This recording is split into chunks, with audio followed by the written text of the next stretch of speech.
হরে কৃষ্ণ। সকলের চরণে জানাই সশ্রদ্ধ প্রণিপাত। আপনাদের সবাইকে জানাই দৈনিক গীতামৃতের 269তম পর্বে সুস্বাগতম, কৃষ্ণপ্রীতি এবং শুভেচ্ছা।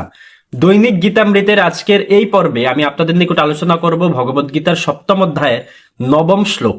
আপনারা সকলে ধৈর্য ও মনোযোগের সহিত সম্পূর্ণ ভিডিওটি শেষ পর্যন্ত দেখুন, সেই সাথে শ্লোকের মাহাত্ম্য ও তাৎপর্য হৃদয়ঙ্গম করার প্রচেষ্টা করুন। আমি শুরু করছি, আপনারা সাথেই থাকুন। ওম নমো ভগবতে বাসুদেবায়, ওম নমো ভগবতে বাসুদেবায়, ওম নমো ভগবতে বাসুদেবায়। শ্রীমদ্ ভগবদ গীতা 7ম অধ্যায় বিজ্ঞান যোগ। শ্লোকটি হচ্ছে ভগবান শ্রীকৃষ্ণের। ওম পুণ্য গন্ধ পৃথিব্যাম চ তেজশ্চাস্মি বিভাবসৌ জীবনম সর্বভূতেষু তপশ্চাস্মি তপস্বীষু। অনুবাদ: আমি পৃথিবীর পবিত্র গন্ধ, অগ্নির তেজ, সর্বভূতের জীবন এবং তপস্বীদের তপ।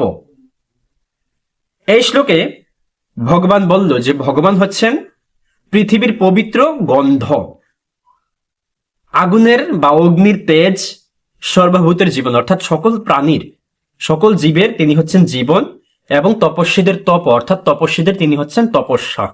সেই বিষয়টা আমরা দেখলাম, ভগবান সেটা বলল।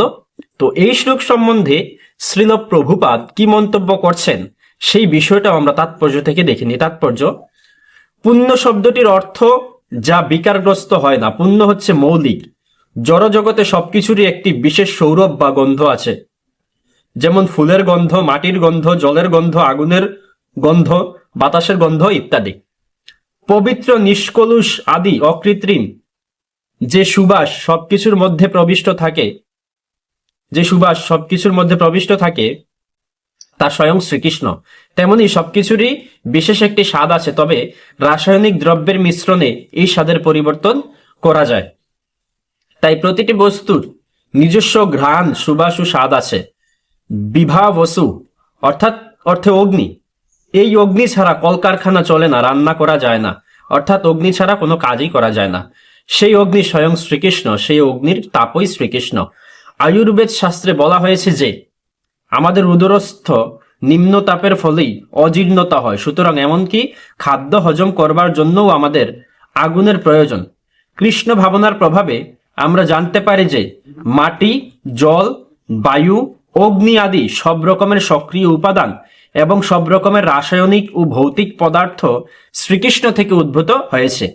মানুষের আয়ুও নির্ভর করে শ্রীকৃষ্ণের উপরে। তাই শ্রীকৃষ্ণের কৃপার ফলে মানুষের আয়ু দীর্ঘ অথবা সীমিত হয়। তাই কৃষ্ণ ভাবনা প্রত্যেকটি ক্ষেত্রেই সক্রিয়। আজ এই পর্যন্তই। আপনারা সকলে ভালো থাকুন, সুস্থ থাকুন, আমাদের সাথে